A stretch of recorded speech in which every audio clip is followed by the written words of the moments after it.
Inside the United Nations headquarters in New York, anticipation filled the air. Delegations moved briskly through marble corridors, cameras flashed, and security tightened. It was a day the world had been waiting for, and all eyes were fixed on a single question: could the war in Gaza finally find its end? From the podium, US President Donald Trump set the tone with his usual bravado. He declared that this meeting, gathering leaders from across the Muslim world, would be the turning point. A meeting to end the bloodshed, to return the hostages, to stop the suffering. His words were bold, even theatrical, but behind them lingered the gravity of thousands of lives hanging in the balance. This was no ordinary summit. Around the table sat leaders from Saudi Arabia, the United Arab Emirates, Egypt, Jordan, Turkey, Indonesia, and Pakistan. But perhaps the most pivotal figure was Qatar's Emir, Sheikh Tamim bin Hamad Al-Thani. For months, Qatar had been working quietly as a mediator between Israel and Hamas. Its role had been praised by some, criticized by others, but it was undeniable. Without Qatar, the fragile channels of communication with Hamas would collapse. The Emir did not mince words. His appeal to Trump was urgent, his voice carrying the weight of Gaza's devastation.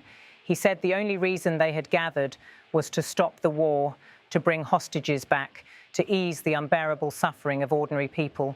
He emphasized that the situation was very, very bad, a triple repetition that revealed both desperation and determination. In that moment, he was not only a head of state, but a messenger of urgency for millions trapped in a war zone. Yet Qatar itself was bleeding. Just days earlier, Israeli airstrikes had struck in Doha, targeting a Hamas residence in the city.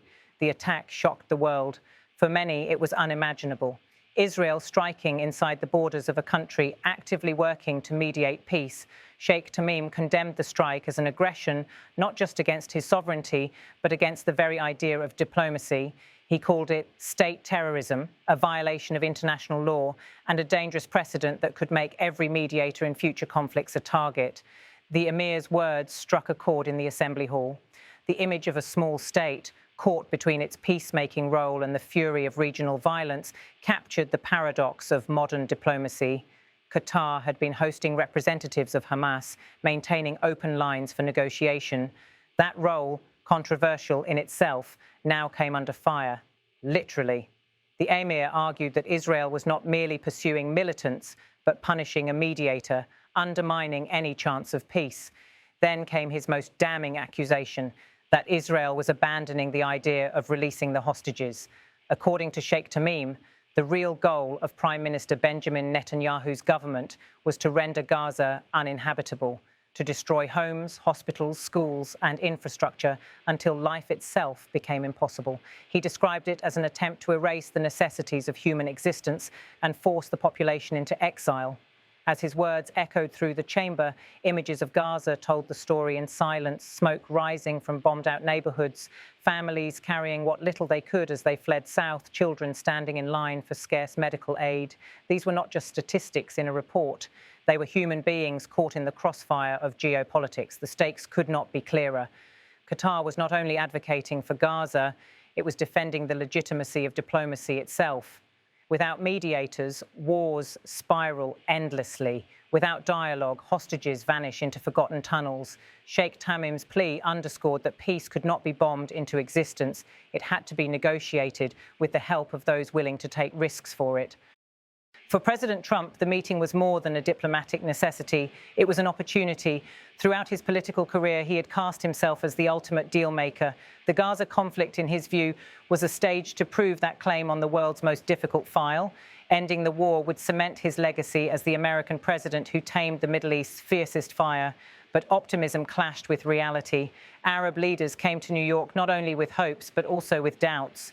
Would the US truly commit to Palestinian statehood or merely manage the crisis to protect Israel's strategic dominance? Could Washington pressure Israel into concessions, or would it simply echo Israeli talking points under the guise of diplomacy? The atmosphere was courteous, but beneath it lay mistrust. Qatar's insistence on American leadership reflected a harsh truth. No other power had the leverage to stop the war. Europe was divided, the United Nations weakened, and regional states constrained by their own rivalries. Only Washington could pull the threads together. Yet that very reality made peace precarious, for if US mediation tilted too far toward one side, the fragile process could shatter. Meanwhile, Gaza continued to burn. Families sought refuge in overcrowded shelters, aid trucks crawled through checkpoints, and hospitals struggled under relentless bombardment. Every passing hour meant new casualties. Sheikh Tamim's repetition of very, very, very bad was not hyperbole. It was a plea backed by the cries of children under rubble and the despair of parents who had lost everything. As the United Nations General Assembly carried on with speeches, statements, and resolutions, the question lingered: could words translate into action? Sheikh Tamim's address was forceful, but Israel remained defiant. Netanyahu's government insisted that operations would continue until Hamas was destroyed. The gulf between mediation and militarization widened by the day. For Qatar, the risks were mounting. Hosting Hamas representatives exposed it to accusations of complicity, while acting as a mediator left it vulnerable to strikes. But Doha persisted, believing that even flawed dialogue was better than endless war. In taking this stand, Qatar positioned itself not only as a Gulf state with deep pockets, but as a small nation willing to use its influence for regional peace. President Trump, in his characteristic style, projected confidence. He repeated that the war would end perhaps even right now. Yet history offered reasons for caution. Peace in the Middle East had never been achieved by declarations alone. It demanded compromise, sacrifice, and a recognition of suffering on both sides. Whether Trump could deliver on his promise remained uncertain. As the week at the UN came to a close, the world was left with contradictions. There had been powerful speeches, bold promises, and moments of genuine emotion, but there had also been bombings, accusations, and the relentless continuation of war. Sheikh Tamim departed New York with both gratitude and frustration. Gratitude for being heard at the global stage, frustration because the war showed no signs of stopping. The people of Gaza, meanwhile, counted losses. Their days were measured not by speeches in New York, but by airstrikes overhead, by dwindling supplies, by funerals. For them, the diplomatic theatre was distant, even as its decisions determined whether they would live or die. Qatar now pinned its hopes on Washington. Its message to Trump was clear: America must lead. Yet the world has heard such calls before, and too often, peace has slipped away like sand through fingers. Could this time be different? Could the United States force a ceasefire, secure hostage releases, and pave the way for a political solution? Or would this war, like so many in Gaza's history, fade into another grim chapter of suffering and shattered lives? The stakes stretch beyond Gaza's borders. They touch on the credibility of the United Nations, the trust between the US and the Muslim world, and the possibility of a Middle East where diplomacy triumphs over destruction. For now, Qatar continues to carry the weight of mediation, and Gaza continues to carry the weight of war. Until a deal is struck, until the guns fall silent, the pleas of Sheikh Tamim will echo: stop the war, bring back the hostages, let Gaza live again. And until that moment comes, the world will keep asking, can America deliver peace, or will it once again watch from afar as hope burns to ash in the rubble of Gaza?